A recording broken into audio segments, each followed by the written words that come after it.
Teníamos muchas ganas de hacer este encuentro, sobre todo tratar de hacerlo cuanto antes, porque en 3 días se para el mundo, entonces queríamos poder tener este tipo de discusiones cuanto antes, y la verdad que agradezco a todos que hayan venido, agradezco a todos los que estuvieron trabajando para poder hacerlo posible, y agradezco también, en nombre del Consejo, al Círculo DIRCOM, acá representado por Silvina Seiger, que también acompaña en este encuentro. Para nosotros es importante empezar a hacer cada vez más eventos de cooperación y encuentros en los cuales podamos intercambiar experiencias y alinear en las actividades que hacemos, en realidad en beneficio de todos los profesionales. Hoy, en esta oportunidad, la idea, como saben por la invitación, es poder hacer una mesa de diálogo, una charla sobre el tema de gestión de intereses ante autoridades políticas y referentes políticos, lobby básicamente, claramente, obviamente motivados por el estreno de una serie televisiva en la cual un personaje supuestamente se dedica a eso, pero para nosotros también claramente dista de lo que es una gestión de intereses transparente y ética, con el objetivo de poder generar políticas públicas que tengan en cuenta los intereses y todos los actores involucrados y por supuesto que apunte al bien común. También, por supuesto, y esto quiero aclarar al principio, no es idea de este encuentro ni contestar, ni refutar, ni discutir específicamente sobre la serie, sino aprovechar que el tema está bajo la lupa, bajo la luz y que se le dio un espacio como para poder traerlo. La idea es que haya cada vez más de este tipo de encuentros sobre estos temas de interés. La invitación es a que nos acerquen esas ideas, esas inquietudes, qué temas les gustaría que estén presentes en estas discusiones y poder armar este tipo de encuentros. Tanto acá como en la nueva, paso el chivo, nuestra nueva sede del Consejo, que tiene espacio como para poder hacerlo. Vamos a tener una mesa de referentes del ámbito político, del ámbito periodístico, del ámbito profesional, moderados por Marisa Ramos. Marisa es docente de esta Casa de Estudios, de la Universidad de El Salvador, de la Universidad Abierta Interamericana. Ella es licenciada en Ciencias Políticas y magíster en Comunicación Periodística, Institucional, Empresarial, ¿está bien?, por la Universidad Complutense de Madrid. Ella es una de los mayores referentes académicos en materia del lobbying y la gestión de intereses, así que para nosotros era una gran idea que ella fuera la responsable de esta mesa. Así que, sin más, era agradecerles a todos e invitarlos, sí, a que tengamos una audiencia bastante activa y que, más allá de la mesa, todos podamos brindar nuestras opiniones. Así que, bueno, Marisa, lo dejo en tus manos. Muchas gracias. Bueno, muy buenos días. Muy buenos días, ¿me escuchan bien? Bienvenidos a todos, muchas gracias por acercarse esta mañana. Por supuesto, los agradecimientos se extienden en primer término a nuestros 3 expositores, Adrián, Román y Roberto, a las autoridades de la facultad y de la carrera de Relaciones Públicas por habernos cedido este espacio y poder generar, digamos, esta discusión, y desde ya a todos los asistentes. También al Círculo DIRCOMS, que también lo comentó Pablo. Y retomo un poco la idea de lo que Pablo nos introducía. ¿Por qué estamos aquí convocados? Estamos convocados porque queremos reflexionar sobre el ejercicio profesional del lobbying. Y cuando uno habla de ejercicio profesional, piensa inmediatamente en 2 instituciones. Las universidades, que son las que formamos inicialmente y también en un posgrado a los futuros profesionales, y en el Consejo Profesional de Relaciones Públicas. En el marco, digamos, de la universidad, bueno, agradezco el espacio cedido para discutir sobre buenas prácticas profesionales. Y respecto al Consejo, acá simplemente algunas diapositivas. El Consejo Profesional de Relaciones Públicas tiene 60 años y tiene una nueva gestión desde el año pasado. Pablo Catoni, Alejandra Brandolini y muchos socios y autoridades de pilares y de distintas comisiones son quienes llevan a cabo esta tarea, ¿no? Esta tarea de dar prestigio a nuestra profesión y principalmente ese logo que es ser socios de los socios en cada paso de nuestra profesión. Y también quiero remarcar estos puntos, ¿no? Estos vectores de trabajo, y remarqué 2 principalmente: la formación, por esto que hablamos de la formación de los futuros profesionales, y la integridad. La integridad respecto a qué tipo de valores queremos transmitir a la sociedad respecto a nuestra profesión. En ese sentido, digamos, también Pablo nos ha dicho que tenemos una nueva sede y eso sí es algo que estamos muy cerca. El Consejo quiere estar cerca de sus socios, en esto de ser socios, y la sede está en Paraná 754 Quinto A, están todos invitados. ¿Por qué estamos acá? No estamos para reaccionar frente a una serie, estamos para contarles que consideramos que esta es una muy buena ocasión para volver a reunirnos y que el Consejo desde hace mucho tiempo que viene, digamos, debatiendo sobre las buenas prácticas del lobbying, sobre el proyecto que presentó el Poder Ejecutivo sobre gestión de intereses. Yo al menos recuerdo 4 instancias en los 2 últimos años, es decir, que hemos tenido siempre una actitud proactiva sobre este tema. ¿Cuáles fueron esas instancias? Una de ellas incluso era bajo la presidencia anterior de Ignacio Viale, que fue convocada por el Poder Ejecutivo en el CCK. En otra ya se organizó en mayo del 2016 en el Banco Ciudad, vinieron representantes de la Subsecretaría de Fortalecimiento, hubo un lobista norteamericano y me tocó a mí la parte, digamos, académica. Luego, la Cámara Argentina-Canadiense, en la sede de la Embajada de Canadá, Gustavo Pedache, que está por allá, fue uno de los expositores. Es decir, me estoy olvidando de aquella de septiembre de 2016 en el Archivo General de la Nación. Permítanme en ese momento recordar que lideraba esa audiencia pública para reflexionar sobre la gestión de intereses transparente, íntegra y participativa, quien estaba a cargo de esa subsecretaría, que era Marina Carvajal. Yo ya le hice llegar al secretario, digamos, por supuesto de parte del Consejo, ¿no? Nuestro reconocimiento, su fallecimiento fue hace un mes y pico, y ella, digamos, lideraba este proyecto. Entonces, estamos aquí para desestigmatizar e iluminar este debate sobre cómo se representan los intereses de los más diversos sectores de la sociedad. Este es un derecho constitucional, el derecho a peticionar a las autoridades públicas. Van a escuchar que vamos a hablar de lobbying, de gestión de intereses, de cabildeo o de representación de intereses. A mí particularmente, siempre lo digo en clase, el concepto que más me gusta es representación de intereses, pero bueno, el proyecto tal cual viene del decreto vigente y del proyecto de ley habla de gestión de intereses. Y a ver, busquemos esta instancia y esta charla que se va a generar con nuestros 3 expositores y con vuestras preguntas al final de las mismas, sobre cómo contribuir legítimamente a canalizar esas demandas y cómo realmente poder, ante la opinión pública, nuevamente digo, quitar esta idea errónea de esta actividad que siempre estuvo bajo sospecha, pero hoy que desde el mundo audiovisual, ya desde el título y su contenido, imprime muchas prácticas que están todas en el Código Penal, con lo cual, digamos, nadie se puede imaginar que nosotros podemos avalar, digamos, ese estereotipo de profesión que se muestra. Pero bueno, estamos aquí, tenemos a nuestros 3 expositores. Ellos son Adrián Pérez, él es secretario de Asuntos Políticos e Institucionales del Ministerio del Interior, Obras Públicas y Vivienda. Él fue previamente diputado nacional 2003-2011, 2013-2015 y en diciembre de 2015 asume la secretaría. Él es abogado y también fue candidato a vicepresidente de la Nación. Así que, si te parece, Adrián, te doy la palabra. A ver, mi pregunta inicial o disparadora sería justamente cómo desde el Gobierno, a partir del proyecto de ley presentado el año pasado, consideran tan importante la regulación de esta actividad, ¿no? Ampliar el alcance de ese decreto que hoy solamente abarca el Poder Ejecutivo y poder, digamos, prestarle tanta atención desde el Gobierno a partir de esta iniciativa sobre cómo canalizar las demandas. Bueno, buenos días a todos. En primer lugar, obviamente, agradecer la invitación, agradecer al Consejo de Profesionales, agradecer a la universidad. Y nosotros desde el Ejecutivo en primer lugar, yo quisiera decir lo siguiente, ¿no? Yo vi un capítulo de la serie, no me quiero hacer referencia mucho a la serie, pero yo no me preocuparía tanto, es decir, por la serie, pero sí agarraría un concepto que tiene que ver.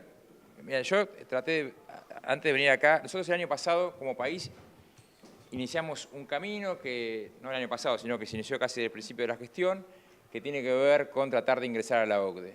En el marco del tratar de ingresar, de la búsqueda del ingreso a la OCDE, obviamente el país tiene que hacer muchas reformas en materia institucional que impliquen políticas de integridad, de mayor transparencia, etc. Y en ese contexto realizamos reuniones con los grupos de integridad de OCDE y después también con gente del BID, Banco Mundial, con quienes trabajamos esta cuestión, la cuestión de gestión de intereses o la cuestión de acceso a la información pública, que fue otro proyecto que presentamos. Uno de esos informes que nos mandan, yo quiero leerlo porque es interesante saber, digamos, qué es lo que piensa de alguna manera la sociedad también respecto de esto, ¿no? Dice, el cabildeo, nos decía este informe, es un hecho en la vida pública de todos los países. Tiene el potencial de promover la participación democrática y puede brindarles a quienes toman las decisiones algunas conclusiones e información valiosa. El cabildeo también puede facilitar el acceso de partes interesadas al desarrollo y la implementación de política pública. Sin embargo, el cabildeo es a menudo percibido como una actividad opaca, de dudosa integridad, que puede resultar en influencia indebida, competencia desleal y captura de prácticas políticas en detrimento de la formulación de políticas públicas justas, imparciales y efectivas. Este es el caso en la Argentina, en donde las personas asocian a los cabildeos con grupos de presión y asociación de intereses y en donde la actividad del cabildeo es a menudo asociada con el secreto, así como con el tráfico de influencias. Yo sé que esta no es la concepción que nosotros, pero digo, hay un problema, es lo mismo que yo hago política hace mucho tiempo y hay un problema que tiene que ver con la asociación, en todo caso, que la ciudadanía tiene sobre la actividad que realizo yo, y en otros casos tiene que ver, digamos, lo que estoy diciendo es, hay una asociación de la ciudadanía con la actividad del lobby como una cuestión opaca, donde hay tráfico de influencias, en donde hay... Bueno, eso nosotros podríamos decir, eso no es cabildeo, en todo caso es otra cuestión, vos bien señalabas, son cuestiones más vinculadas al Código Penal y no a la asociación lícita del cabildeo, sobre la cual nosotros creemos que tiene que existir, que es razonable que exista, que es bueno que exista, y sobre la cual tenemos que trabajar para que exista con legitimidad. Y nuestra visión era que para darle legitimidad, no solamente a la actividad que realizan ustedes, sino fundamentalmente a la actividad que hacemos nosotros, digamos, la actividad que hace el funcionario público, que efectivamente en el diseño y en la elaboración de una política pública es razonable que escuche a quienes tienen intereses y gestionan esos intereses. Digamos, así es en el mundo. El tema es cómo lo hacemos para que ese proceso tenga legitimidad, para que ese proceso tenga fuerza y para que no sea absolutamente cuestionado. Y de nuestro punto de vista, la cuestión para que eso exista era ponerle transparencia, o sea, era ponerle luz a una actividad que es razonable y que forma parte de cualquier actividad democrática. Es decir, la relación entre lo público y privado es fluida y tiene que ser fluida. Y el funcionario público tiene que nutrirse de lo que le viene a decir o a plantear el sector privado. Y cuando hablo del sector privado, hablo de cualquiera sea el sector privado. Puede ser una empresa, puede ser una ONG, puede ser un club de barrio, puede ser una gran empresa o puede ser una empresa chica.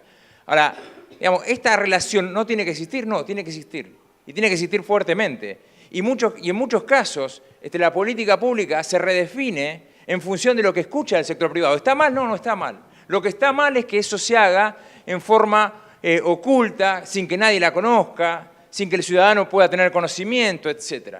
Entonces yo creo que la mejor forma de alguna forma de romper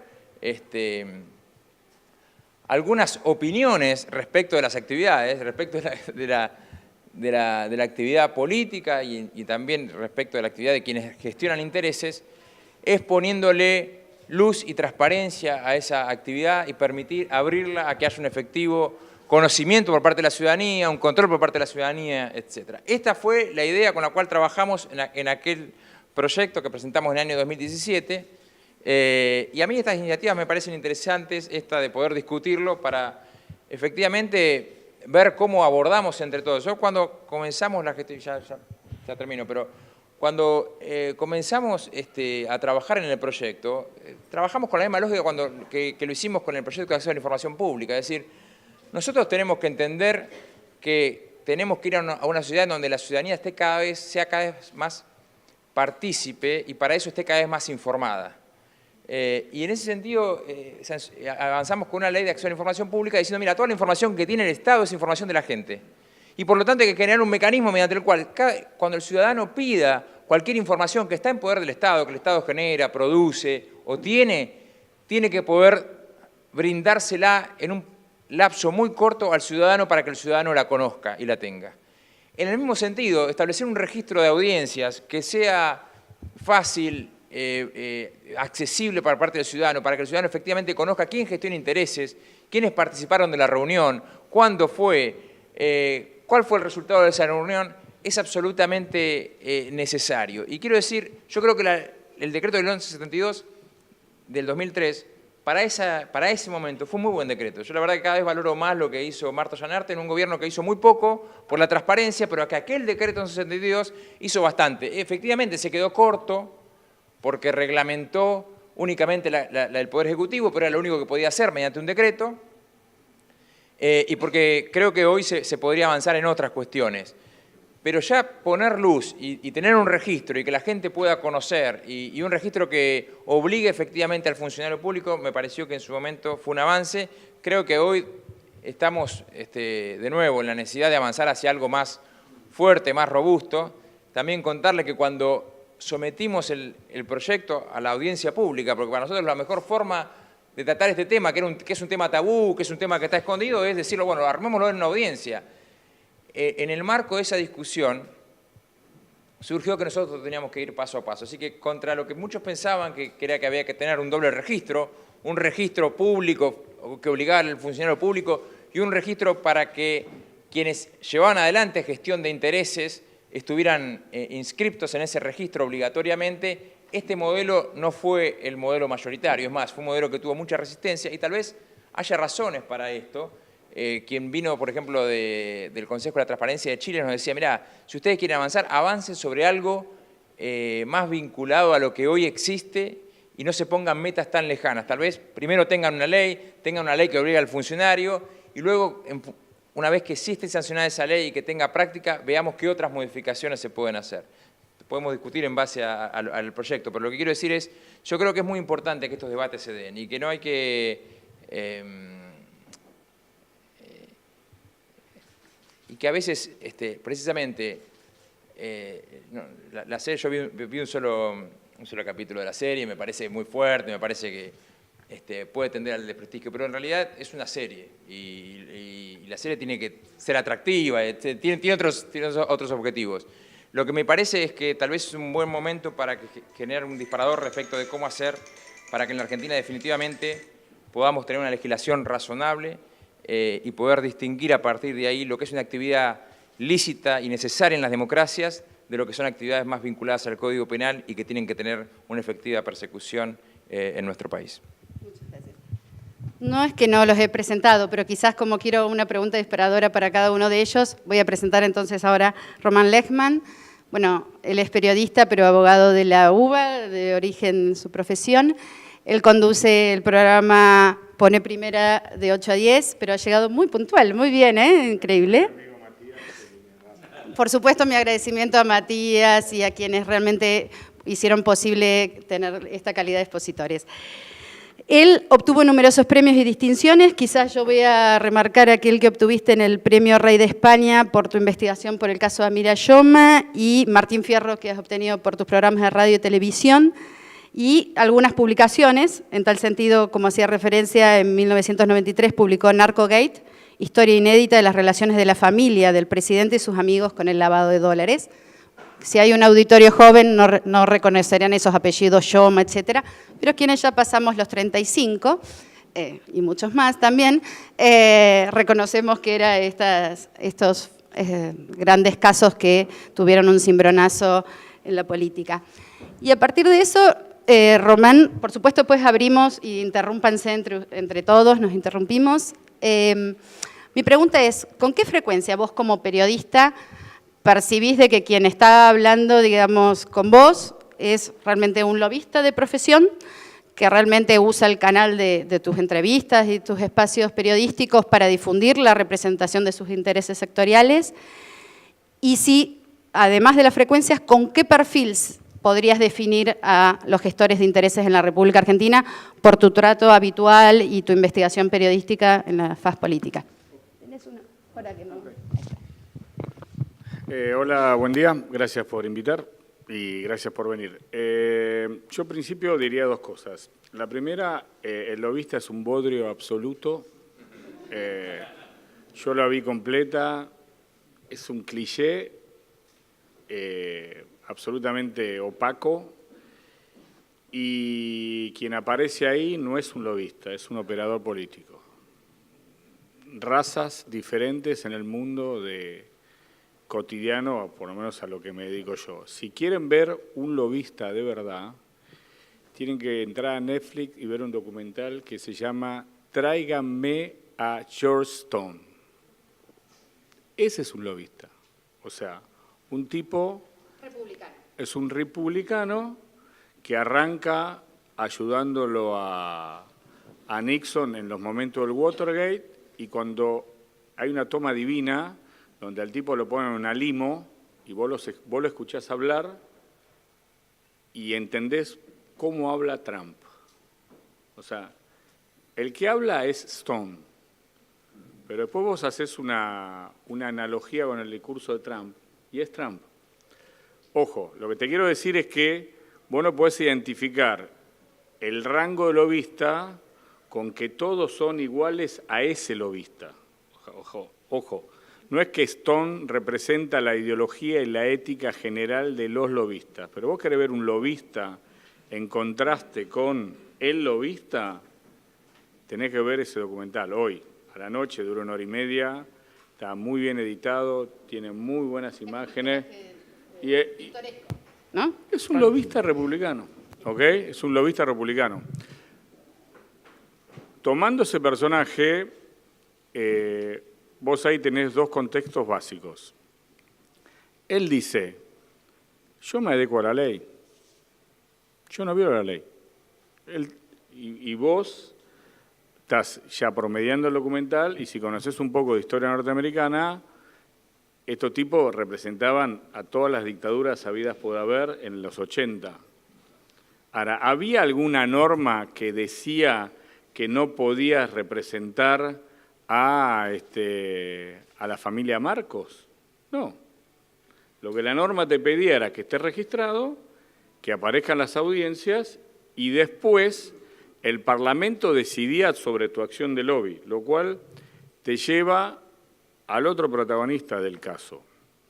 Porque acá me parece a mí que el substrato principal tiene que ver con un debate que no está resuelto y nunca va a estar resuelto, y viene, si querés ponerlo en términos modernos, yo te diría desde Maquiavelo, para poner un punto de inicio, que es cómo constreñís la naturaleza humana respecto a las acciones y a la toma de decisión política. O sea, vos tenés, no sé, yo doy fe, vos tenés un tipo como Adrián, que es un tipo recontra honesta, o sea, 100%, ¿sí? Ahora, en el lugar que está él hace 25 años, yo no tenía manzano. En el mismo lugar, casi en la misma oficina. Entonces, el lobby se emparenta con la ética y la filosofía de quienes interactúan en ese momento en que se hace el clinch entre el que pide y el que tiene que decidir. ¿Entendés? Entonces, si él trabajara para una empresa privada y no fuera un funcionario público, yo voy a entender cuál es su estándar de pedido, porque tiene una ética, ¿sí? Ahora, ¿qué pasa? El promedio de los políticos en Argentina no es Pérez. Entonces, ¿cómo haces para que se acerquen al rango Pérez? Es muy fácil. La difusión y el eventual castigo penal que te disuada que en lugar de ser Pérez sea Manzano. ¿Se entiende el punto? O sea, hay dos cosas tremendas para los políticos. Ser expuestos como son, porque el poder no cambia a la gente, sino que los desnuda. Ser expuestos como son, y una vez expuestos, una rápida sanción del aparato estatal poniéndolos presos. Si vos no tenés esa dialéctica que es ética personal. Frente a la ausencia de ética, exhibición de las irregularidades más castigo. Y del otro lado, un legislador que entienda, un político que entiende que lo que te están trayendo le da más racionalidad al proyecto que vos estás cerrando, porque es parte de la opinión pública o de lo que quiere la sociedad, entonces ahí funciona el lobby. ¿Entendés? Ahí funciona el lobby. Mirá lo que pasa, y con esto cierro. Este tipo Stone trabajó siempre con republicanos, ¿sí? Entonces, por ejemplo, él hizo la operación para lograr que el hijo de Bush sea presidente. Él hace la operación. O sea, los 2.000 votos de diferencia que le manotean a Gore, lo hace él, Ahora, ¿fue ilegal? No, no fue ilegal. Y el sistema finalmente compró. Y Bush fue presidente. 8 años, ¿entendés? Entonces, la clave está en la ética personal, eso es una formación de cada uno, está en cómo desplegás la norma, cómo te funciona el aparato del Estado para aplicar la norma y cómo al final quien se presenta como representante, él mismo entiende que está representando un hecho que va a beneficiar a la sociedad en su conjunto, además de los propios intereses empresariales. Entonces, cierro con un ejemplo. Vos podés ir a verlo a Aranguren a decirle, che, en el mundo funciona mucho la energía no tradicional, la energía renovable. ¿Por qué no vamos a Salta y metemos 800.000 paneles solares? Porque eso es bueno. Entonces Aranguren va a decir, sí, es buena idea. Si a continuación X lobista le dice, che, pero hay 50 hectáreas donde el sol pega a la tarde más fuerte que a la mañana, queremos eso porque la idea es mía, ahí lo tenés que crucificar. Truc, porque ahí ya no es lobby, ahí es el lobista. ¿Entendés? Y ahora viene la presentación de Roberto Starke. Él es analista y consultor político y es socio director de 10 Infomedia Consulting, el grupo DIMCO y Star Labs. 10 Infomedia Consulting se dedica a la comunicación, el lobbying y relaciones gubernamentales, y Star Labs más al tema de análisis, asesoría, de campañas electorales y comunicación de crisis. Es egresado de nuestra casa de estudios, es licenciado en Ciencias Políticas por la Universidad de El Salvador, tuvo un máster en Sociología Política en la Universidad Católica Argentina y máster en Política Internacional por la Universidad de George Washington University. Y y ha sido profesor en numerosas casas de estudio, solo por nombrar algunas, la Universidad del SEMA, aquí en nuestro país, y en España, la Universidad Camilo José Cela, Alcalá de Henares y muchas más. Es miembro de la Asociación Argentina de Consultores Políticos, ASACOP, y es director del Centro de Estudios para Políticas Públicas, el think tank CEPA, y a su vez es socio de la International Association of Political Consultants. Es decir, podría leer, como de todos ustedes, mucho más, pero creo que con eso es una presentación que hace mérito a la trayectoria. Y en tal sentido, quizás voy a ser un poco, disparadora. ¿Te definís en la República Argentina como un lobista, Roberto? No. Y a que no saben por qué uno no en general se define como no lobista. Bueno, primero no lo soy porque yo soy consultor político. Convivo con lobistas. Convivo, yo diría, diariamente con lobistas. Porque el mundo en el que me muevo yo, que es el mundo de la política, es el mundo también y el mundo de las relaciones gubernamentales, es el mundo en que se mueven los lobistas, de esto sin duda. Pero yo no soy un lobista. Aspiré a serlo y no lo logré. Y ustedes dirán, ¿por qué no logré? Bueno, me faltaron algunas condiciones muy importantes. Ustedes se preguntarán, ¿por qué cuando uno en los formularios dice profesión 2 puntos, nadie pone lobista? ¿No? Todo el mundo pone empresario. Interesante, porque en general la Argentina tiene lobistas y tiene lobistas muy buenos, muy profesionales. Vamos a dar nombres. Luis Betnaza es un lobista. Jorge Rendo es un lobista. Guillermo Francos es un lobista. ¿Cuáles son las características que tienen? Sin duda se manejan en esa zona gris que acaba de describir Román. ¿no? La política y los negocios es una zona gris. Puede tener blancos y negros, pero es una zona gris. Primera cuestión. Segunda cuestión, tienen representatividad, tienen una etiqueta y un sello que los respalda. Algunos de ellos muy importantes. Y en tercer lugar, están en el mundo de la influencia. Ese es el mundo del lobista, el mundo de la influencia. Canalizar la influencia, diseñarla, organizarla. La serie El Lobista es un telenovelón, divertido en algunas cosas, pero telenovelón al fin para, yo diría, a las 10 de la noche, un día de semana. Distenderse, mirar un poquito, hacer la cosa, hacer un poquito de catarsis, especialmente frente a los políticos y a la política en general. Pero yo diría que no representa al lobista. A mí me preocupó mucho más, sin embargo, que en una nota hace un mes, un destacado periodista, prestigioso periodista, a quien conozco y respeto, que se llama Hugo Alconada Mon, dijo que Jorge Corcho Rodríguez era un lobista. Eso me parece mucho más preocupante. Si Jorge Corcho Rodríguez es un lobista, en fin, bueno, no entremos en el tema. Eso, a mí me parece que ahí hay un problema de conceptualización serio. Me parece que ese problema de conceptualización serio es producto de la confusión que existe sobre este tema de la zona o el área en donde se manejan los lobistas. La lógica del lobista es muy parecida a la lógica del político. Yo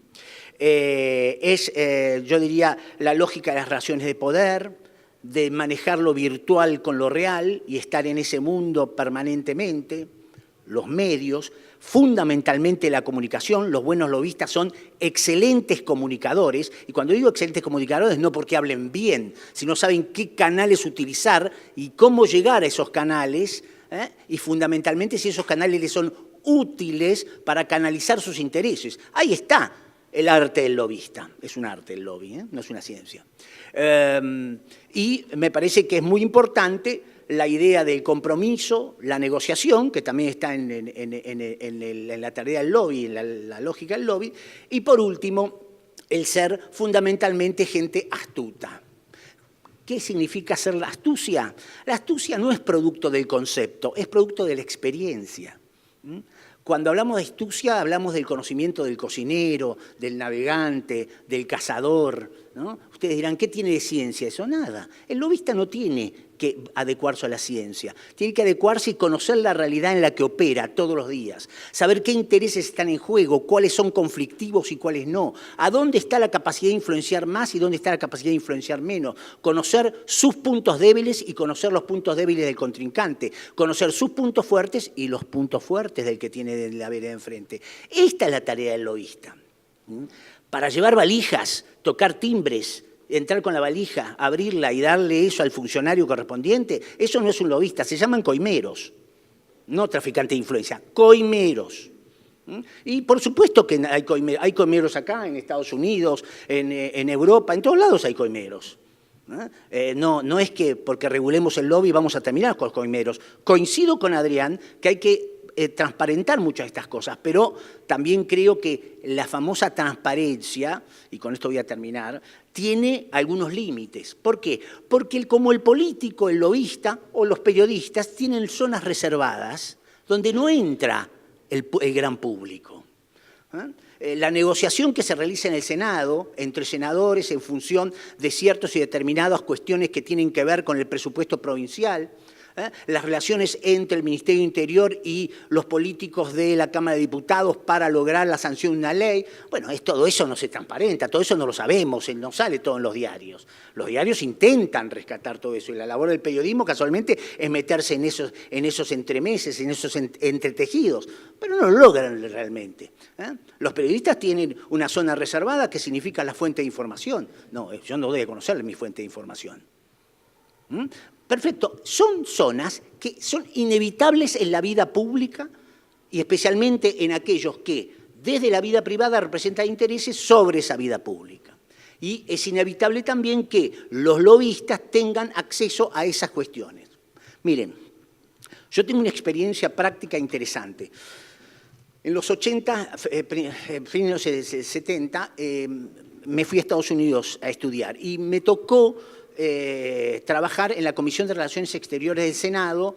En realidad no fue George Washington University, es Georgetown University, pero no importa, es un error de calles.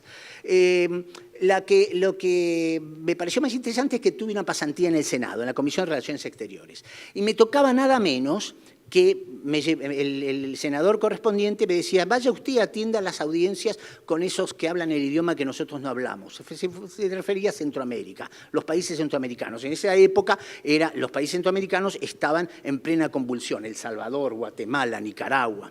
En El Salvador había una dictadura militar que todos los días cometía tropelías con respecto a los grupos civiles. Y pedían permanentemente que les levantaran el embargo de armas que tenían en el Senado norteamericano. El senador que me enviaba me decía, usted vaya y escuche, después viene y me hace un informecito, pero no, vaya y escuche, no opine. Entonces yo iba, por supuesto, tampoco tenía la edad para opinar, además me daba terror opinar, no va a ser que me hicieran desaparecer en algún momento, frente a los señores que representaban a la Junta Militar salvadoreña. Y la Junta Militar salvadoreña utilizaba lobistas particulares en Estados Unidos, una famosa agencia de lobby, McKenzie McShane, me acuerdo perfectamente, muy, muy profesionales, muy especializados, que entraron en la zona gris esta donde, bueno, ellos representaban una dictadura, pero como decía un amigo mío, yo soy un hombre de principios, trabajo para quien me paga. Entonces, evidentemente ahí había cuestiones que rozaban la ética muy evidentes. En esa época, para mí, era verdaderamente escandaloso. Sin embargo, después de hablar con varios hombres que tenían larga experiencia del Senado norteamericano, donde hay, sin duda, una regulación muy precisa de los lobistas, que responde un poco también a la cultura norteamericana, a la cultura institucional norteamericana, hay que decir que de alguna forma me convencieron de que tenían tanta legitimidad estos señores lobistas que actuaban para los dictadores salvadoreños como aquellos que actuaban para la Coca-Cola en función de los impuestos internos que tenía en Estados Unidos y la idea de reducirlos los más posibles en el mediano y largo plazo. El lobby es difícil, es complejo, es, yo diría, en general, el acceso al concepto del lobby, sin duda, produce este halo de misterio, ¿no? En el cual se basa el telenovelón y que sin duda aprovecha para sacar de ahí muchos elementos muy interesantes, porque un lobista en general en Argentina genera, yo diría, sentimientos contradictorios, y sin duda es así.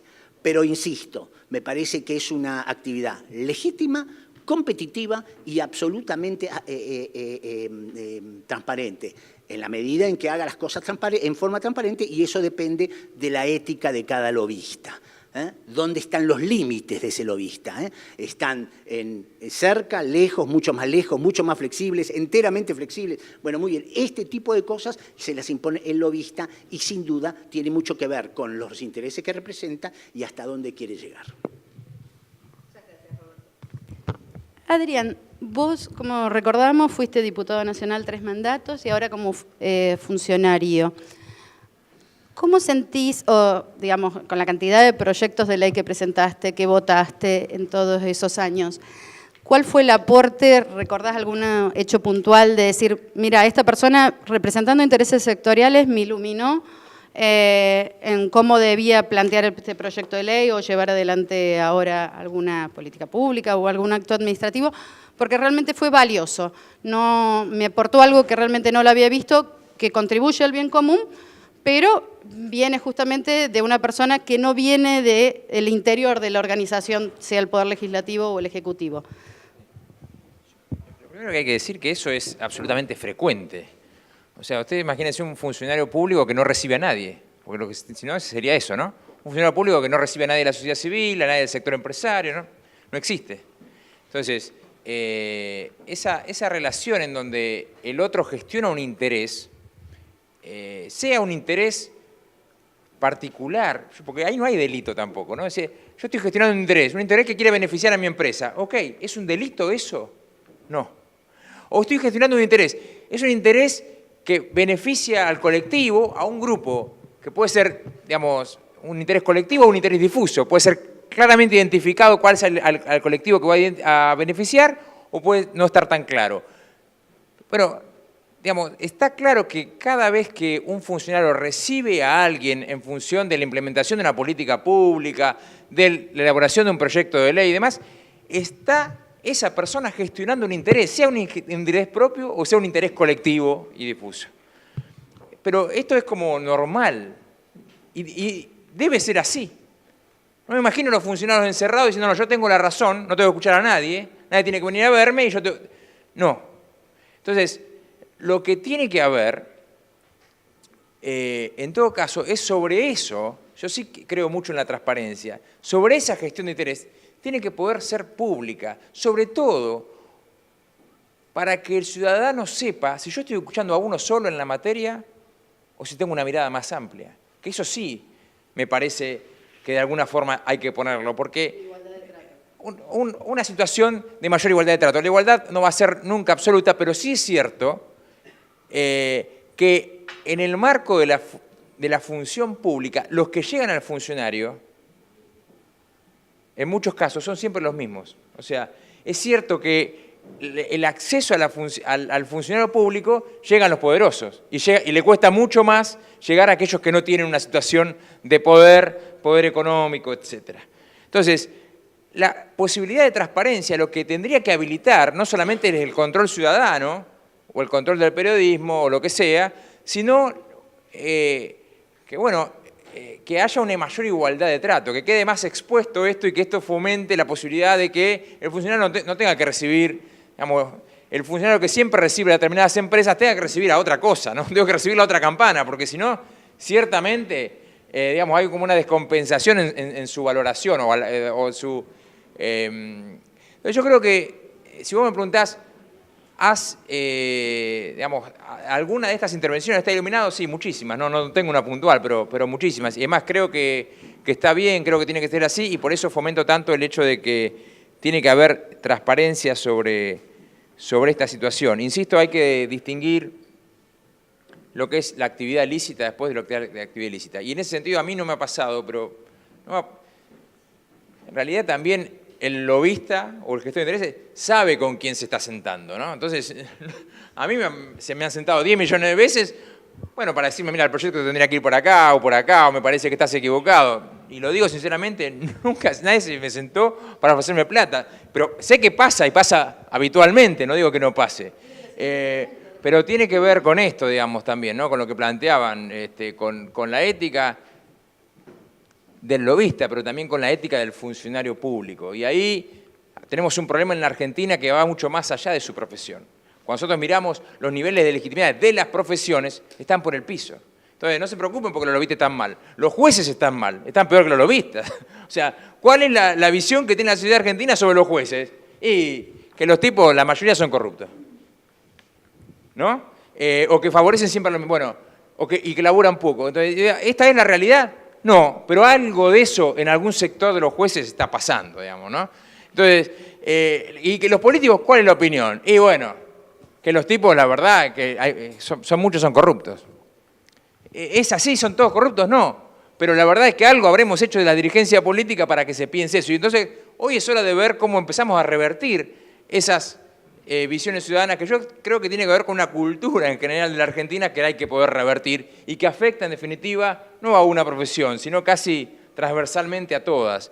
Y yo creo que todo lo que hagamos en pos de más institucionalidad, más transparencia y demás, ayuda. Nosotros con la Ley de Acceso a la Información Pública, y vuelvo a este tema porque a mí me parece interesante, me decían, la Ley de Acceso a la Información Pública te obliga a vos como Estado a publicar tu nómina de personal, cuánto cobra cada uno, tu declaración jurada, las obras públicas, las contrataciones de servicio, la ejecución presupuestaria. Eso están obligados a partir de este año todos los ministerios. ¿Esto va a resolver la corrupción? No, va a seguir habiendo corrupción. Pero indudablemente, ponerle luz sobre eso va a hacer que sea más difícil que haya hechos de corrupción, o por lo menos que sea más fácil controlar al funcionario público. En este sentido es lo mismo. O sea, si nosotros generamos un registro de audiencias, sino que cada funcionario tiene que obligadamente registrarse etcétera. Eso va a vedar la posibilidad de que haya no lobby, sino tráfico de influencias, cohecho, etcétera, en una reunión. No, pero indudablemente pone luz y ayuda. Esa por lo menos es mi visión. Román, vos traías un documental, yo también, no es por promocionar a Netflix, está Casino Jack. Casino Jack, para quienes no lo hayan visto, es un hecho real a partir de Jack Abramoff, que no tuvo que tuvo un final feliz para nosotros, porque una persona que cometió la cantidad de delitos de Jack Abramoff terminó en la cárcel. No es que le estoy spoileando el final, es un hecho basado en la realidad, así que... Pero voy tanto a Gracias por Fumar, aquella película que ya desde 2005, ¿no? Creo que la mayoría ha visto, y sin dar con adelantos de los capítulos del lobista, se suele poner siempre en estas tramas a una periodista que seduce a estos mal llamados lobistas, y a partir de ahí ellas desentrañan, ¿no?, la historia. Con todo mi respeto, Román, no te encuentro tipo Katy Holmes o Julieta Nair Calvo, que tenían, digamos, todo su esplendor para seducir y poder obtener filtración de información. ¿Cuáles son tus armas, Román, para haber investigado hechos como investigaste? En el caso del lobista, la piba atiende en una pizzería, o sea que no. No. Y aparte, es tan obvio que ella es re hippie y él es un lobista duro, pasado de blanca. Entonces va a haber una exposición de fotos de ella y le compra todas las fotos. Entonces ella lo mira así y le dice, ¿vos me compraste todas las fotos? Sí, porque te quiero. No, a ver, mira, lo primero, tenés que leer mucho, porque los casos implican siempre legislación, siempre implican normas, siempre implican dictámenes. Entonces, lo básico, primero tiene que estar formado, porque no es lo mismo un DNU que una declaración de interés de un diputado. No es lo mismo un proyecto de ley que una sentencia. Entonces, o un pronto despacho. Lo básico es estar formado, primero. Cuando vos estás formado, entendés el caso. Si entendés el caso, podés comprender dónde están los intereses. Fundamental. Una vez que vos tenés el andarivel donde te vas a mover, tenés que conocer a los protagonistas. Entonces, conocer a los protagonistas implica cuál es la empresa y qué es lo que quiere, quién es el personaje que va a ir a X dependencia a pedir que se amplíen los derechos o que se restrinjan los de los demás, porque es un doble juego, ¿sí? Y después tenés que saber quién es el que recibe la sugerencia de reformular los casos. Y sobre eso vos construís tu nota. Vos construís tu nota. Por ejemplo, yo lo conozco a Matías, hace mucho tiempo. Matías es profesional 100%. No va a ir a verlo a Olmedo para pedirle que se monopolicen en los colegios públicos las camperas amarillas y que él te las fabrica. Porque él no va a hablar con Olmedo de eso. Y si alguien habla con Olmedo, a contrario sensu, y Olmedo le da razón, los dos son truchos. Es automático, porque una vez que vos podés caracterizar el hecho jurídico y entendés cómo es la personalidad de los que intervienen en esa decisión de hacer lobby, el resultado es igual. O sea, ¿viste que hay una frase cuando estudias en la facultad que es correlación no significa causalidad? Bueno, si vos tenés un caso de X industria y hay un tipo que es un operador trucho, que va a ver a un legislador trucho para luego sacar una norma, no hay correlación, causalidad, todo es trucho. ¿Entendés? O sea, si Te voy a poner un caso más concreto todavía. En Punta del Este está la, comillas, chacra de Brito y cerca está la chacra del Corcho Rodríguez. O sea, es un hecho puntual. En Punta del Este lo vas a ver. La chacra del Corcho Rodríguez es más grande que la de Jorge Brito. ¿Entendés? O sea, Jorge Brito te puede gustar o no, pero tiene actividad conocida. El Corcho Rodríguez, vos le decías, pero ¿cómo este pibe? Porque Jorge Brito viene haciendo negocios hace 50 millones de años. Vos sabés, le conocés el track record. Pero comparado con el Corcho, decís, pero el Corcho, su hecho más notable es que la manoteó a Susana Jiménez. No hay otra cosa. Decía, pero ¿cómo el Corcho? Dice, no, bueno, porque viste hay una empresa brasileña, Odebrecht, pero no sabemos bien. Y aparte vos viajabas a Brasil y decían, no, Gustavo Odebrecht, padre de la industria nacional, fabrica desde submarinos nucleares. Es decir, wow, al final era un tinglado. Ahora entendés qué es lo que hacía el Corcho Rodríguez. Como dijo él, era un valijero. Entonces, si vos tenés la capacidad de entender cuál es el caso, tenés la posibilidad de conocer quiénes son los protagonistas, salvo que los protagonistas que conozcan en algún punto se quebraran, la resolución es siempre la misma. Y cierro con esto.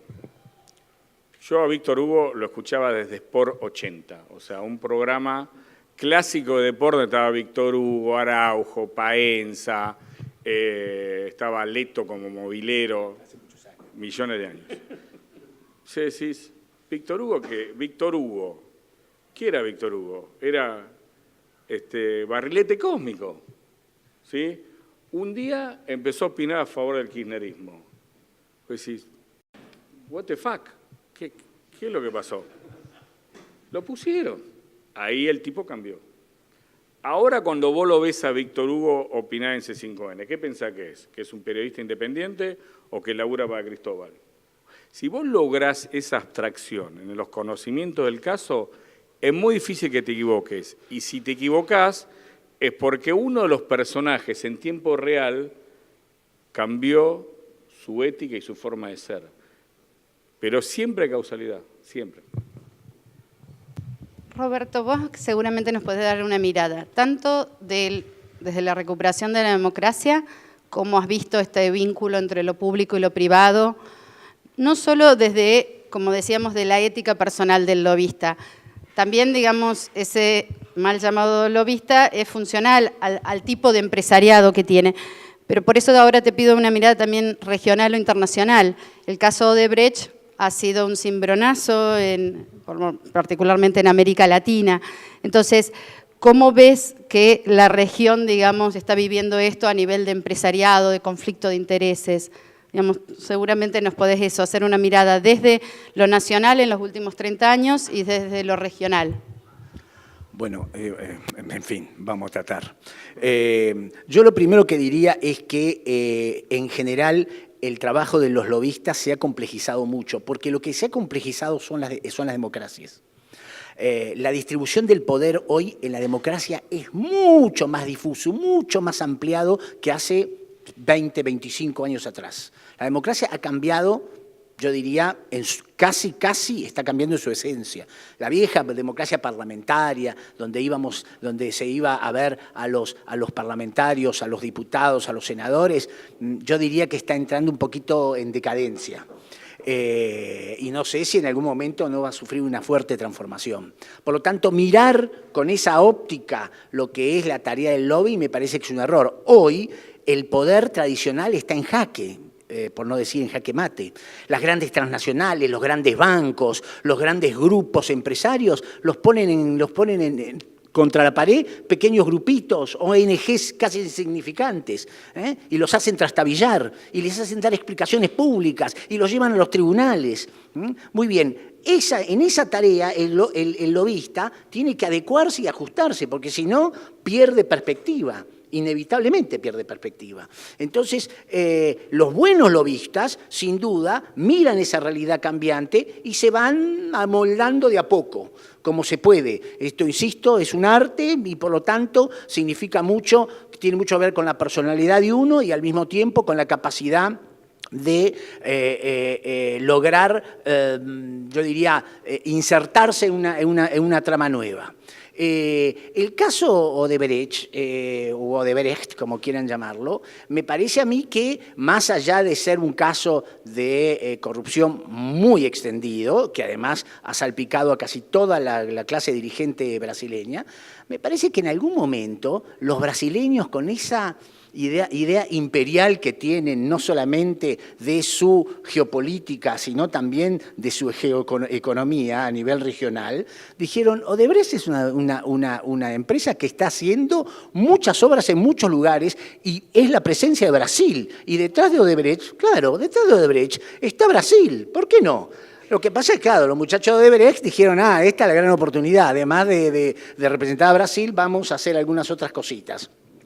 Y metieron tuvieron la inteligencia, en su momento, de meter arriba del camión a todo el mundo. Con lo cual, en algún momento, ¿quién podía poner en duda lo que estaba haciendo Odebrecht a nivel regional? Ahora bien, yo no conozco los lobistas de Odebrecht. Creo que el principal lobista de Odebrecht era su presidente, que se llamaba Marcelo. O se llama Marcelo. Marcelo Odebrecht. A ver, después no conozco otros lobistas en la Argentina que hayan actuado por Odebrecht. Conozco empresas que se asociaron a Odebrecht y colaboraron con Odebrecht y sin duda formaron parte de esa trama. Ahora, bien, habría que preguntarles a las empresas constructoras si querían sobrevivir, tenían alguna otra alternativa, especialmente en ciertos y determinados años en la cual la obra pública estaba muy dirigenciada y centralizada en sus decisiones. Pero vuelvo al tema del lobista. Los lobistas tienen que tener algunas condiciones que me parecen que es diagnóstico, organización, comunicación y relacionamiento. Los lobistas ya no son personas que tienen una buena agenda telefónica. Con eso no alcanza. Y creer que con eso alcanza es un error garrafal. El lobista tiene que organizar un clima que le permita a sus intereses prosperar. Las grandes empresas que hoy utilizan lobistas, y lobistas de adentro y lobistas de afuera, lo que no le dicen al lobista, andá y convencelo al funcionario y decime cuánto cuesta. Le dice, bueno, vamos a ver cómo podemos organizar una campaña. Y esa campaña probablemente lleva años. Yo estuve asociado a un grupo de empresarios que tenían interés en bajar, esto en principios de los 90, tenían interés en bajar los impuestos internos de las bebidas cola, ¿no? Había un equipo, se logró, 3 años tardamos, 3 años. Y se hizo con una transparencia total, porque, entre otras cosas, Coca-Cola, por motivos, yo no sé si éticos, pero de convergencia y de auditoría ya, no puede cometer muchas equivocaciones en ese sentido. Eso implicó un trabajo de interacción entre distintas disciplinas. Ahí había abogados, sociólogos, politólogos, especialistas en el Parlamento, periodistas, había de todo. Era un equipo de trabajo y fue muy interesante. Pero no fue una cuestión de ir y decir, a ver, ¿quién es el funcionario que está a disposición? Che, decile tanto, que vamos a tratar de que la cosa se vehiculice y se agilice de esa forma. No, bajar un impuesto significaba al mismo tiempo tener en ese escenario contrincantes contra la baja del impuesto, porque perjudicaba a otros, neutrales y aliados. Muy bien, jugar con los aliados, con los neutrales y con mejor dicho, no jugar con ellos, sino atentar contra los contrincantes, es parte de la tarea del lobista. Y eso se hace después de mucho tiempo, mucho trabajo, y un trabajo que significa sofisticación. ¿Por qué? Porque a uno lo tiene que acompañar el clima de opinión, es decir, lo tiene que acompañar no la opinión pública, opiniones públicas, ¿no? O grupos que estén dispuestos a avalar lo que uno hace. No solamente a avalar, sino a salir públicamente a avalarlo, lo cual significa todo un esfuerzo. Por eso digo, comunicación, organización y, básicamente, sin duda, capacidad de relacionamiento, que no se agota en una agenda. No, ese caso, de hecho, mis alumnos no me van a dejar mentir, sé la consultora y, digamos, estaba como caso exitoso, ¿no? La baja de impuestos. El tema es que también muchas veces, y eso es las consultoras tienen casos exitosos, habiéndolo hecho transparente e íntegramente, pero después, por miedo a esos prejuicios generalizados, bajan los casos exitosos y no los comparten por miedo a, fue Coca-Cola. No fue Coca-Cola, fueron los legisladores y el Ejecutivo que permitió la sanción, promulgación y reglamentación de esa ley. Sí, bueno, estamos llenos de prejuicios casualmente, pero no casualmente, pero estamos llenos de prejuicios, punto. Lo que quiero decir es que después se los volvieron a subir. Es decir, bajaron. No, pero digo, al poco bajarlo tiempo, de la web. Yo digo. Nada sí, es eterno en entiendo. estas cosas, ¿me entendés? Y por lo tanto, vos tenés que estar atento. Por eso la tarea del lobista no es una tarea de toco y me voy. Proactiva, es una tarea de issues. largo plazo, es seguimiento de la realidad, conocerla, saber cómo palparla, qué olfato tiene, ¿no? O mejor dicho, qué olor tiene. Y el olfato del lobista en ese sentido es muy importante. E insisto, son condiciones que se vinculan con lo profesional, pero también con lo personal, inevitablemente. Vayan pensando preguntas. Yo tengo una muy cortita para Román. Román, ¿chequeás con alguna frecuencia el registro de evidencias de gestión de intereses que está vigente hoy por el decreto 1172? Sí. Más que nada cuando aparecen temas complejos. Por ejemplo, él hablaba de cuando fue toda la discusión de los impuestos internos el año pasado, chequeaba porque quería saber qué estaba haciendo cada uno. En realidad sabía, pero quería ver. En realidad yo sabía que estaban haciendo, pero quería saber si aparecían registrados. Si aparecían registrados. De hecho, Adrián, te voy a decir, hay funcionarios que no dicen nunca haber recibido gestión de intereses. Yo siempre pongo el caso de un ministro que estuvo 2 años, 2 meses y 9 días en la gestión, Julián Domínguez, ministro de Agricultura, Ganadería y Pesca. Uno va a su registro y no hay ninguna audiencia. Entonces vos pensás, bueno, se cargó, se perdió, etcétera, y te pone, si usted no encuentra datos aquí, probablemente es que este funcionario nunca tuvo una audiencia de gestión de intereses. Sospechoso en un país agrícola ganadero, ¿no? Bueno. ¿Qué? Bueno, pero a contrario censo, vos entrabas a los de Aníbal y Aníbal publicaba. Lo que pasa es que publicaba Claro, todas sus audiencias, no claro, tienen intereses. Claro, publicaba las de lunes a viernes.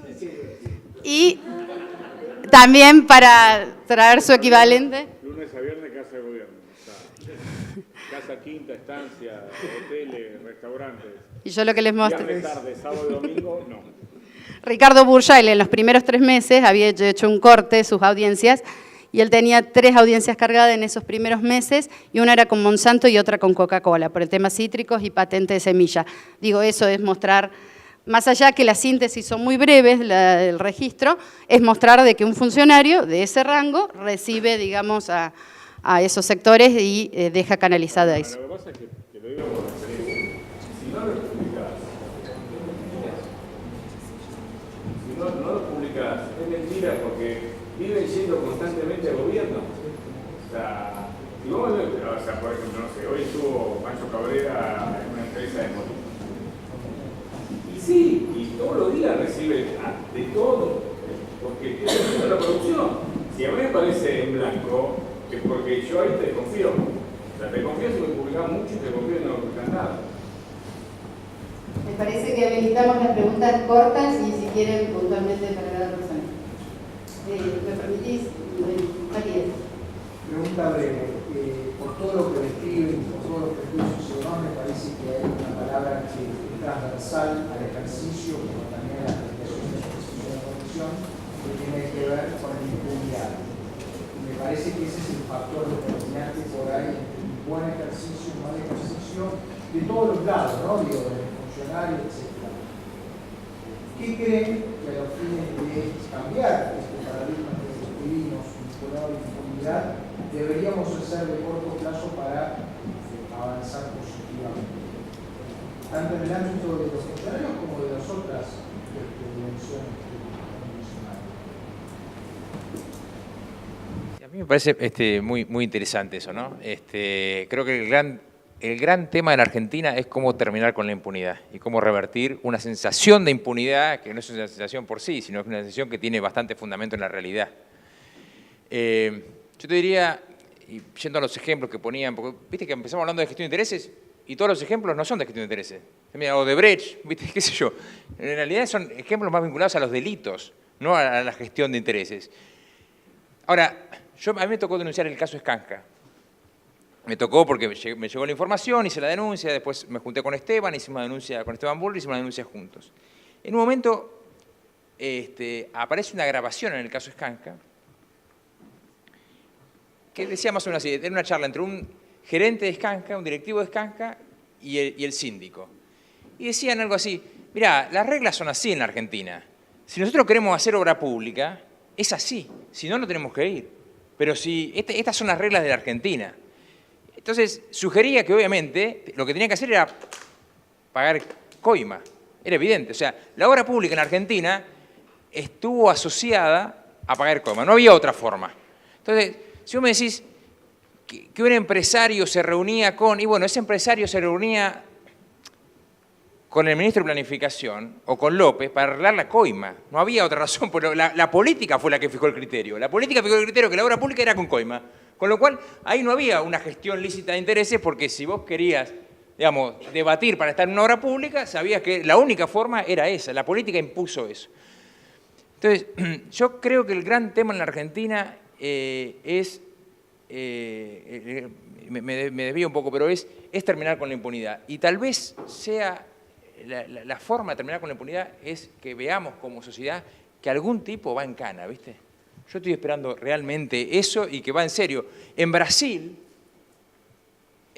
ahora están todos asustados, pero bueno, hubo un juez, ¿viste? Que dijo voy para adelante y la Cámara y siguió. Entonces, y además obviamente que tiene una ley de arrepentido que tiene impacto. Y entonces empezaron a hablar otros diciendo, bueno, yo hablo o si no me va peor, ¿me entendés?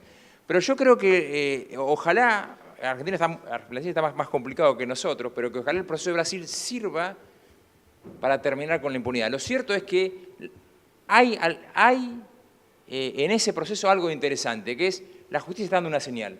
Yo creo que nosotros, para empezar a terminar con la impunidad, más allá de las leyes que sancionemos, etcétera, lo que yo por lo menos estoy esperando es que la justicia diga este van presos. Porque lo que sabemos todos como sociedad, de que hubo un curro terrible, que la obra pública valía el doble, hasta ahora, digamos, la justicia no ha sancionado a nadie. Cuando la justicia sancione, cuando meta preso a alguien, me parece que empezamos a revertir un gran tema en la Argentina, un gran tema que tiene que ver con la impunidad y que, de alguna forma, produce esto que yo decía anteriormente. Estamos todos legitimados.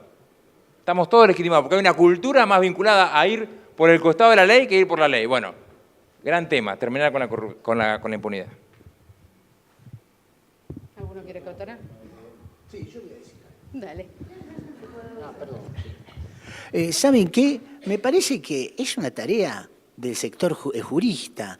Tiene que cambiar los códigos de una vez por todas en Argentina y dejarse, perdónenme, de joder con que, ay, no puedo, el juez tenía la ocasión pero no lo hizo. Ahora, que los jueces están presionados por los factores externos, no me cabe duda que están presionados por los factores externos. Igual que están presionados todos los funcionarios, nadie deja de estar presionado. Yo estoy presionado por mi mujer todos los días y hace lo que quiere en mi casa y gasta lo que quiere en mi casa y no puedo pararla. Muy bien, eso es un factor de presión. Los jueces están presionados por factores de poder, están presionados por ONGs, están presionados por grupos de presión que pertenecen al mundo de los abogados y al mundo jurídico. En fin, lo que hay que hacer es que primero tengan la oportunidad a través de ciertos y determinados códigos de aplicar sanciones que se efectivicen y se lleven adelante y que conozcan que cuando aplican esa sanción se va a llevar adelante sin ningún tipo de duda ni dubitación. Acá. Sí. Primero quiero puntualizar tres cuestiones. Me voy a referir al soberano como el público en general, como el auditorio principal, ¿sí? Y después quiero plantear, lo más breve posible, un caso bizarro que nos toca como relacionistas públicos acá, ahora en la sociedad en la Argentina. Y es el caso de Naira Garza, en donde hubo Naira Garza, la chica que mató a en donde hubo un relacionista público intentando modificar, y como tal, usted lo dijo, presionar a la opinión pública y a los jueces para que se modifique la visión que de ella se tiene. O sea, se la ven públicamente como un monstruo y hay alguien, hubo un equipo para tratar de modificar ese tipo de parámetros, ¿verdad? La pregunta: ¿cuánto tiempo se puede, vamos a suponer que hubiese tenido éxito? La pregunta entonces sería, ¿es posible hasta dónde dominar y manipular al soberano total, por un lado, y cuánto tiempo puede sostenerse una mentira como esa? ¿Se entiende la pregunta? Sí, no sé si tiene respuesta. Ah, muy difícil, me la hace difícil entonces. Viene en busca de respuesta. Gustavo, ¿podés formular tu pregunta? Porque se me fue quien iba a preguntar acá. Así que sí. Parciales, perdón. Pero me parece que una respuesta total sobre el soberano y la capacidad que tiene el soberano de decidir o no y los límites. Mira, yo creo que hoy la opinión pública es manipulable y la manipulación de la opinión pública tiene algún grado de legitimidad. Lo hacen un montón de factores que hoy están en el ámbito de la sociedad civil y en el ámbito de la sociedad política. Naturalmente, los gobiernos manipulan la opinión pública, partidos políticos manipulan la opinión pública, organizaciones no gubernamentales tratan de manipular la opinión pública. Ustedes pueden decir, bueno, manipular, qué feo, manipular no es un verbo adecuado. Convencer, influenciar, lo que quieran. En fin, eso existe y es absolutamente legal. En el año pasado, cuando se dio el proceso de discusión, de diálogo con la apertura que hubo, que fue muy interesante, una de las cuestiones instrumentales rápidas y a mano, a mí me gustó mucho, pero encontré mucha resistencia incluso de colegas o pseudo colegas, era la posibilidad de armar un registro. Un registro bien llevado, en el cual se anoten los que hacen gestión de intereses y digan a qué intereses representan. Puede ser una compañía, pueden ser varios si es una agencia, pero es un quién es quién. Y sin poder hacer ahí o sin avanzar, digamos, en algún lugar de reglamentación, digamos, que diga este puede hacerlo y este no, pero sí debería reunir algunas características. Y lo interesante sería poder tener un esquema de sanciones, porque ahí sí no puede venir cualquiera a pedir por cualquier cosa y tiene que dejar en claro a qué intereses está representando y el que le paga tiene que decir efectivamente este muchacho trabaja para mí. Eso parecía ser algo interesante. Tuvimos resistencia cuando lo comentábamos y cuando lo discutimos, obviamente de algunos, en palabras de Román, de algunos truchos, de algunos ladris que no tienen ningún interés en que sepan nada, pero también de algunas asociaciones, etcétera, que dicen nadie puede sacarme a mí el derecho de que yo voy y abro la puerta y hablo porque además está esta cosa que un empresario hoy tiene más amigos que nunca adentro de la estructura del Ejecutivo y del Gobierno, etcétera. Entonces decir, nadie me puede venir a decir a mí, yo no necesito que nadie me represente, etcétera. Pero me parecía a mí una buena primera cosa, digamos, para hacer. Y como que se diluyó también en la discusión. No sé en qué está eso, Adrián, no tengo idea cómo siguió, pero ¿hay alguna chance de avanzar por ahí? Yo creo que el planteo que vos hacés lo hicieron algunos, pero fue muy minoritario. La razón es la que explicás vos. Vino el presidente de la Ciudad Rural y dijo, no, pará, voy yo a las reuniones y la verdad es que un poco eso pasa también. O sea, a veces es uno pretender hacer una legislación en contra, digamos, cambiando absolutamente lo que pasa, lo que termina haciendo es una legislación que cae absolutamente en desuso. Entonces, los principales, los empresarios, vino AEA, vino Sociedad Rural, dijeron, no, pará. Está bien, a mí me parece bien que hayan profesionales que realizan, digamos, en nombre de, digamos, un tercero su trabajo. Pero yo me quiero sentar yo, y además que me quiero sentar yo no quiero que a mí me pongas un registro de lobista. Eso es lo peor, me dicen, bueno, lobista. Dice, claro. Entonces, está bien, pero lo cierto es que lo que nosotros vimos, y eso nos dijeron, por ejemplo, vino la gente de Chile, nosotros trabajamos mucho con Chile, la ley de acceso, esta ley y demás. Ellos nos decían, mira, nosotros ese modelo no nos funcionó. Nadie se quería anotar en el registro de lobistas, terminó cayendo todo en desuso. Nadie se anotaba ahí, entonces los funcionarios públicos decían, si no están anotados ahí, y yo igual los tengo que atender. Entonces, yo creo que hay que ir más a una cuestión vinculada a lo que sucede en nuestra realidad, que es que en muchos casos la gestión es realizada por un tercero, pero en muchos casos es realizada por el dueño de la empresa, el presidente de la sociedad rural, el bla, bla, bla. Bueno, entonces, si yo le pongo la obligación de registrarse y demás, eso no va a funcionar. Pero empecemos por otra cuestión, que es que tengan la obligación de ir a un registro donde el funcionario público sí está obligado y que tenga, coincido con vos, creo que hay que mejorar el régimen de sanciones. Hay sanciones administrativas, hay posibilidad de sanción penal, hay que trabajar un poquito más ahí el tema del régimen de sanciones. Para mí la ley, a mi gusto, es demasiado simple. Pero también es cierto que cuando vos la abrís a un proceso participativo, bueno, tenés que escuchar un poco lo que dice todo el mundo, y también creo que sería una buena instancia, por lo menos partir de una ley que abarque no solamente al Ejecutivo, al Legislativo, etcétera, y que sea simple. Y yo creo que cada vez va a tener más efectividad si lo hacemos bien.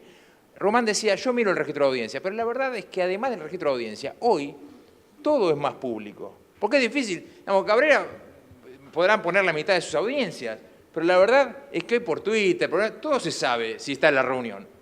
Entonces, a mí muchas veces nos llaman al registro, esa reunión, los tipos habían sacado, no es mala voluntad, sacaron una foto y la subieron al Twitter de que estaban con tal, pero no la pusieron en el registro. Ahora hay que acostumbrarse de que, mirá, lo tenés que poner en el registro porque de alguna forma se sabe, como él dice. Todo el mundo sabe todo hoy. Está buenísimo, tenemos una ciudad cada vez más informada, cada vez fluye más la información.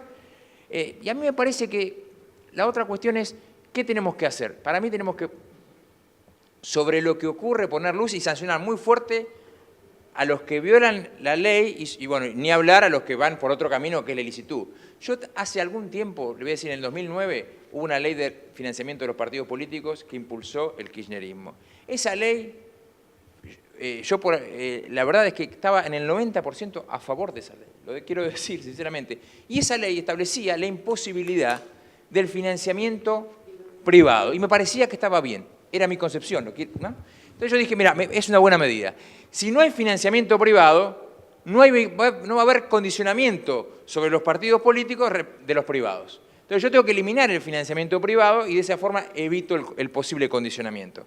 Bueno, ¿qué es lo que ocurrió? Siguió habiendo financiamiento privado, pero en negro, todo en negro. Entonces ya las empresas no la declaraban, iba todo en negro o aparecían los prestanombres. Entonces aparecían personas físicas como que aportaban plata, cuando en realidad lo que aportaban eran las empresas y ponían 10 personas físicas. Yo quiero decir, a veces hacer una ley muy contra natura va a ser imposible que no haya financiamiento privado. ¿Qué es lo que conviene? Que haya financiamiento privado, que esté limitado el monto y que haya obligación de publicar y que la ciudadanía después evalúe, digamos, vea quién está financiando quién y que decida. Entonces, a mí me parece que el camino es, insisto, más que establecer regímenes como complejos que no van a funcionar, establecer regímenes que tengan que ver con nuestra idiosincrasia, pero poner como mucha transparencia sobre eso para que haya control ciudadano.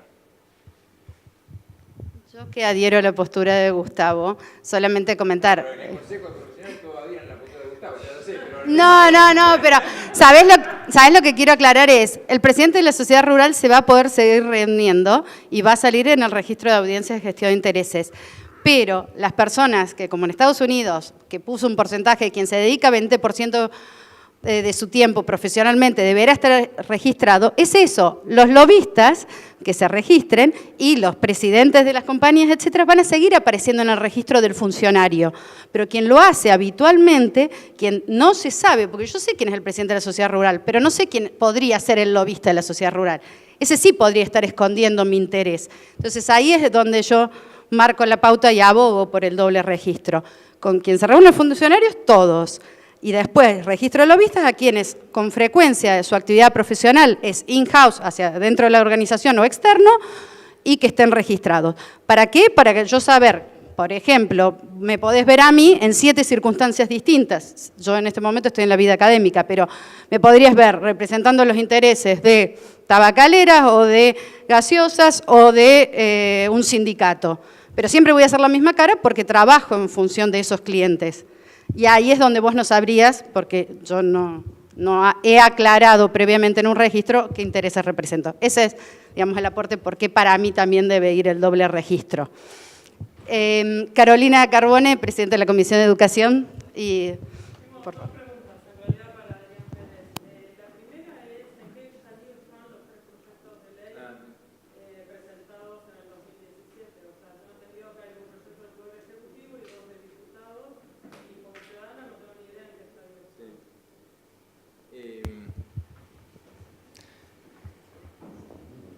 Antes de entrar, lo encontré a Matías y me dice, ¿cómo andas? Bien.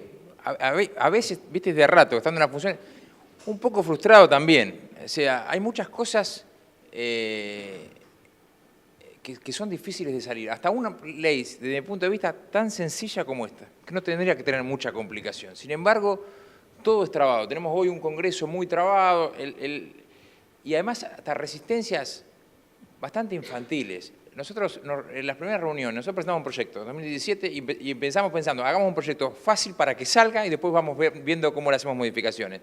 Obviamente que el proyecto incluía a los legisladores, obviamente. O sea, en lugar del cabildeo, yo creo que cambió la modalidad, tiene razón, cambió la modalidad, pero el lugar históricamente, digamos, de cabildeo era el Congreso. Obviamente tenés que poner a los legisladores. Entonces los legisladores muchos me dijeron, no, pero nosotros vamos a tener que informar a las audiencias. Y sí. Ustedes también tienen que informar a las audiencias, si no, ¿cómo van a estar afuera? De una ley de lobby y los legisladores afuera. Bueno, después vinieron algunas otras trabas y después, viste, hoy pasó el año, cada debate parlamentario es un gran debate, entonces los grandes temas se llevaron a otros temas y fue difícil. Este año el diputado Tonelli, que es el presidente de la comisión, puso el tema de nuevo en asesores y demás y tiene un predictamen ahí armado para cuando vea que se puede volver a reunir la comisión, ¿no? En un momento donde el Congreso está difícil juntarse, donde todo es mucha disputa, yo espero que en algún momento realmente se pueda avanzar. 2017 se presentó, estamos a tiempo para tratarlo, esperamos poder tratarlo durante este año, hay elaborado una especie de predictamen consensuado con los asesores que no difiere mucho en el proyecto del Ejecutivo. Lo que hizo más ruido fue el tema de esta posibilidad de pluralidad de voces y cómo implementarla. La verdad que el proyecto lo dejaba bastante abierto a una reglamentación. Está bien plantear que tiene que haber pluralidad de voces, después para implementarlo no es tan fácil, pero nosotros no quisimos ser muy reglamentaristas en el tema precisamente porque sabíamos que si no iba a salir, preferimos que quede como principio y después ver cómo lo reglamentamos, pero aparentemente estaríamos en condiciones, hay un borrador, estaremos en condiciones de poder avanzar con eso, con un dictamen en la Comisión de Asuntos Constitucionales de Diputados. Y la segunda pregunta es, estamos en pleno proceso de ingreso a la OCDE. A mí me gustaría saber cuál es la opinión de la OCDE con respecto a la transparencia en Argentina. Sí, es interesante. Mira, nosotros mucho no puedo contar porque hay informes que son de ellos y nos mandan con informes confidenciales, pero están conscientes de esta reglamentación. En general, opinan sobre la necesidad de que se reglamente. Creen que el proyecto tiene, lo que plantean como problemas son dos. Uno, el que plantea Gustavo, ellos creen en el modelo de doble registro como una posibilidad. Lo otro que plantean es la dificultad de coordinación. Y yo lo entiendo. Nosotros tenemos problemas con esto. El proyecto crea... ¿No se está dando una definición política y problema de coordinación? No. Eso lo dicen en otra parte, digamos, pero no, el proyecto crea, porque nosotros tuvimos un problema con la ley de ética pública, que creaba un organismo que fuera órgano de aplicación de la ley de ética pública para todo el Estado. Parece razonable, ¿sí? Ok. Cuando lo quisimos implementar, la justicia dijo, a mí no me podés crear un organismo por encima mío porque vulnera mi independencia. Entonces, ¿cómo va a haber un organismo que esté por encima mío controlándome al Poder Judicial, que es el órgano independiente y que no puede tener ningún cuestionamiento? Entonces, la ley de ética pública nunca se pudo crear el organismo de aplicación, porque la comisión, que tenía una integración plural, y la justicia dijo, no, a menos que haya un órgano creado por Constitución, a mí no me crees ningún órgano con capacidad de controlarme. ¿Sí? Esa fue la respuesta. Con lo cual, cuando creamos la ley de acceso, tuvimos que crear un órgano de aplicación en cada órgano. Entonces teníamos uno en el Poder Judicial, uno para la Corte, uno para la Corte, uno para el Consejo de la Magistratura, uno para el Poder Legislativo, uno para el Poder Ejecutivo y uno para el Ministerio Público Fiscal. Claro, para el ciudadano el Estado es uno. Entonces, ahora cuando creamos la ley de lobby, volvimos a decir que el modelo era el de la ley de acceso, que iba a haber 6 órganos de aplicación, un registro en cada lugar. Y la OCDE ahí lo que nos dice es, miren muchachos, para el ciudadano el Estado es uno. Entonces vos no se la complique, porque cada cual va a crear su registro con su mecanismo de interpretación. Entonces vos tenés que tratar de unificar y coordinar para que el ciudadano que no sabe tanto, viste, si el Ministerio Público quiere un registro donde pueda cruzar. En eso creo que algo de razón tiene que ver también con la complicación nuestra de saber que organismo único es difícil crear. Lo otro que nosotros tenemos, y sí, estamos haciendo, pero la verdad es que tenemos que mejorarlo, es que cuando vos cargues, sea fácil para quien carga desde la función, pero fundamentalmente sea fácil para el ciudadano. Alguna cuestión así hemos hecho, tratando de que nosotros cargamos una plataforma en donde están todos los organismos, las secretarías, los ministerios y demás, preconfigurados. Entonces vos no podés cargar Secretaría de Asuntos Políticos, vos tenés que cargar Secretaría de Asuntos Políticos Institucionales tal cual figura. Y cuando cargas a la persona, eso es para los sujetos obligados, y cuando cargas a la persona también está conectado a Synectics, con lo cual tenés DNI, CUIL, tal de la persona. Con lo cual vos podés buscar luego por organismo, podés buscar por persona, ¿entendés? Eso facilita la búsqueda, facilita hacer estadísticas, etc. Ahora, eso que estamos intentando hacer nosotros sería bueno que cuando haya una ley nacional, digamos, haya algo que coordine, que la plataforma sea la misma, porque si no es complicado. Algunas de estas observaciones yo no puedo contar mucho porque son como reuniones de trabajo internas, pero está haciendo la OCDE, sí, la OCDE, que cree mucho en la integridad, está planteando, miren muchachos, falta ley de lobby, muy bien la ley de acceso, y faltan algunas otras políticas de integridad. Y yo creo que ahí tenemos que trabajar fuerte para poder avanzar. La última pregunta, si no hay nadie más, Alejandra Brandolini, vicepresidenta del Consejo Profesional de Relaciones Públicas. Gracias. Yo le iba a decir a alguien que se buscara un buen lobista, porque decía Kennedy que a él cuando le querían explicar algo bien, le trajeran un lobista, porque tardaba 10 minutos en explicarle algo que un asesor demoraba 10 días. O sea, y yo tuve la suerte de estar en un debate por lobby en Barcelona, estaba un lobista que y estaba en ese momento recordado que hicieron una estadística cuánto demoraba un ciudadano común en llegar a las personas que tenían que llegar y cuánto lo lobista. Y era en ese momento 36 meses contra 12. Yo no sé si acá en Argentina tienen esas estadísticas, pero es interesante ver todo el cambio que dice Bobby con las redes, con las maestrías y demás, y ver si realmente saben un buen lobista, lo profesional que es, el mismo que acabaría en la gestión para cualquier cosa. Yo coincido, pero precisamente lo que creo yo es que hay un problema. Nosotros generamos sociedades cada vez más participativas, cada vez más abiertas y con influencia de distintos sectores. Eso es para las ciudades modernas. Con lo cual lo que hay que generar es ámbitos para que no solamente lleguen los lobistas, porque si no estamos en problemas, si no se escuchamos la misma bola de los lobistas, y generar los lobistas lo que tienen atrás son empresas grandes que tienen capacidad para tener lobistas. Nosotros me parece que está bien, que tiene que haber lobistas, digamos que tiene que haber gente capacitada y formada, pero lo que tenemos que permitir es un acceso digamos, más equilibrada de la cosa, porque efectivamente los periodistas llegan rápido y el tipo que representa otro interés y que no es una gran empresa le cuesta más. Nosotros tenemos que tratar de que todo sea más sencillo. Igual eso un poco está cambiando, no por nosotros, sino porque en el mundo está cambiando. Pero tendríamos que ir a un esquema más abierto, y para eso es importante reglas claras.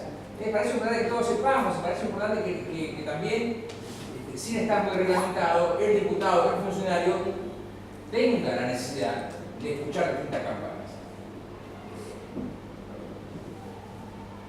Bueno, a los tres les agradezco la presencia. No. Claro, ¿quieren? No, Sí. Yo estoy de acuerdo, perdón, el micrófono. Yo estoy de acuerdo con lo que dice Adrián, pero cuidado porque hoy lobbying hacen todos. Las iglesias, las ONGs, Greenpeace hace lobby. ¿Y qué lobby hace Greenpeace? Ya quisiéramos nosotros tener el lobby de Greenpeace. Es más, grupos sociales, grupos de ciudadanos, todo el mundo hace lobby, con lo cual me parece que no necesariamente tenés que contratar a un lobista, la organización misma sale y hace lobby como tal, ¿no? Yo, para cerrar diría lo siguiente. Pongan, aunque sea uno que se haya llamado lobista, preso. Uno, y se terminó. Porque vos ponés a un ACME preso porque fungía de lobista y explicitás con quién hizo la rosca que convirtió esa supuesta decisión de lobby en un cohecho o en un tráfico de influencia, y se terminó. A ver, hace 6 años yo te decía, che, ¿lo tenés a López? ¿Qué López? ¿Cuál? Hoy arranca el juicio y va a ser clave. O sea, López entró el 25 de mayo de 2003 y el 10 de diciembre de 2011 no solo juró para defender la Constitución y respetarla, sino que en el medio cuela a él mismo y por Néstor Kirchner. ¿Entendés? Entonces, yo lo que digo es, nosotros no podemos únicamente hablar de lo que ya pasó. Nosotros necesitamos usar lo que pasó para que no se vuelva a repetir, porque si no, entras en un loop que es el día de la marmota y somos todos marmotas. ¿Entendés? Entonces, por ejemplo, se puede buscar la vuelta al punto de vista jurídico. ¿La organización de ustedes pueden ser parte activa en alguna causa? ¿Tienen legitimidad activa? ¿Tienen o no tienen? Mati. Bueno, a ver, si vos representás a los que son honestos y transparentes de tu profesión y querés expurgar a los que no son, buscate un caso en PI, presentate como parte y sé parte, o como amigo curae. Pero ahí en realidad es un periodista el que lo llamó a corcho. No, lo que te quiero decir es, en un caso, o sea, vos necesitas un leading case. Entonces vos haces un leading case, construís una teoría sobre un caso probado, no es solamente el sexo de Los Ángeles, y ahí generaste un hecho. O sea, vos decís, ahora ya sabemos lo que es Odebrecht. Bueno, poner el caso al lobista.